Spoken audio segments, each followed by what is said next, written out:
નમસ્તે. જય સ્વામિનારાયણ. વૈશાખ વદ બારસ એટલે કે જન્મ જયંતિ. પણ કોની? તો નાના બાળકથી પણ નિર્દોષ, સાધુતાનું શિખર, વાત્સલ્યની મૂર્તિ, સો જનેનીના હેત વહાવનાર, બાળકો તથા યુવાનોને ભગવાનના માર્ગે વાળનાર, રવિ સભાની ભેટ આપનાર, અરે મહાન સ્વામી મહારાજની ઓળખાણ કરાવનાર બ્રહ્મ સ્વરૂપ યોગીજી મહારાજની જયંતિ. હા, યોગીજી મહારાજનો જન્મ 1892ની અંદર ધારી ગામમાં થયો હતો. યોગીજી મહારાજ એટલે ઝીણાભાઈ. બાળપણથી શાંત, નીડર અને ભગવાનની ભક્તિમાં રમમાળ રહેનાર આ ઝીણાભાઈ નાનપણથી સૌની સેવા કરે અને સૌનો રાજીપો મેળવતા. એટલે જ તો યોગીજી મહારાજ વિશે લખાયું કે હસતું મુખ રાખીને સૌને હસવતાય તો યોગી બાપાની છે રીત. આ ગુણ એમના જીવનની અંદર નાનપણથી જ હતો. નાનપણથી જ અનહદ ભીડો બેઠીને, માર ખાઈને, ગાળો સાંભળીને પણ હંમેશા પોતાનું મુખ હસતું રાખતા અને બીજાને પણ હસાવતા. એ જ યોગી બાપા વિશે લખાયું કે જોગીએ ગોંડલને ગોકુળ બનાવ્યું, ગોકુળ બનાવ્યું. હા, યોગીજી મહારાજે 40 વર્ષ સુધી શાસ્ત્રીજી મહારાજની આજ્ઞાથી ગોંડલમાં રહીને ત્યાંના કારીગરોને રોટલા ઘડીને જમાડ્યા છે. અને નાનામાં નાની સેવાથી માંડીને મોટામાં મોટી બધી જ સેવા એ યોગીજી મહારાજે ત્યાં કરતા.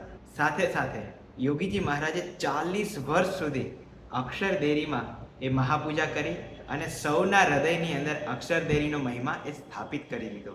એ યોગી બાપાની મૂર્તિ એકદમ નિર્દોષ અને એટલી રમણીય કે એમના વિશે લખાયું કે જોગીડાને જોવા ગયાને જોનારા ઝડપાણા. હા, ગરીબ હોય કે અમીર હોય, અભણ હોય કે ભણેલો હોય, દેશનો હોય કે પરદેશનો હોય, નાસ્તિક હોય કે આસ્તિક હોય, જે પણ યોગીજી મહારાજના સંપર્કમાં આવે એ એમના થઈ જતા. એટલા માટે તો દુલાભાયા કાગ એ પણ જ્યારે યોગીજી મહારાજના દર્શન કરે છે ત્યારે એમનાથી રહેવાયું નહીં અને ત્યારબાદ તેઓએ 100 કરતાં પણ વધારે કીર્તનો એ યોગીજી મહારાજ ઉપર લખ્યા છે. જે સમયે યોગીજી મહારાજ પાસે વ્યવસ્થાની દ્રષ્ટિએ કંઈ જ નહોતું, તેમ છતાં પણ ભણેલા ગણેલા યુવકો જેવા કે રમણભાઈ, અરુણભાઈ, વિનુભાઈ વગેરે જેવા તમામ યુવકો એ જ્યારે યોગીજી મહારાજના સંપર્કની અંદર આવ્યા અને એ પોતે કાયમના એમના થઈ ગયા. અને એટલે જ તો આજે આપણને ભેટ મળી છે પરમ પૂજ્ય ડૉક્ટર સ્વામીની, પરમ પૂજ્ય ઈશ્વરચરણ સ્વામીની, પરમ પૂજ્ય ત્યાગવલ્લભ સ્વામીની, પરમ પૂજ્ય કોઠારી બાપાની.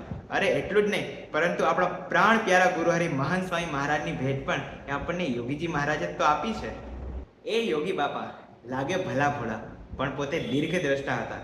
ભવિષ્યનું બધું પોતે જાણતા હતા. એટલા માટે તો તેઓએ રવિ સત્સંગ સભાની શરૂઆત કરી અને પોતે કહેતા કે 25,000નો નફો જતો કરીને પણ એ રવિ સભાની અંદર અચૂક આવવું. એટલું જ નહીં, પોતે ધૂન ઝીલાવતા કે સ્વામી અને નારાયણ, અક્ષર અને પુરુષોત્તમ, આત્મા ને પરમાત્મા, બ્રહ્મ અને પરબ્રહ્મ. આ ધૂન ઝીલાવીને તેઓએ બાળકો અને યુવકોને પણ એ સત્સંગના માર્ગે વાળ્યા. એ વખતે રોપાયેલું આ નાનું બીજ એ આજે ઘટાદાર વૃક્ષ બની ગયું છે. એ જ યોગી બાપા વિશે લખાયું છે કે દેતો દેતો ને દેતો દયાળુ, દેતો દેતો ને દેતો હે જીએનો કાંઈ ના બદલો લેતો દયાળુ, દેતો દેતો ને દેતો.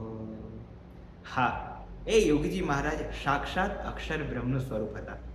એમનામાં સાક્ષાત ભગવાન સાંગોપાંગ રહેલા હતા. એટલા માટે એમની પાસે જે કોઈ પણ દુઃખી વ્યક્તિ આવે ને એમનું દુઃખ ટાળવાનો હંમેશા એમનો પ્રયત્ન રહેતો હતો.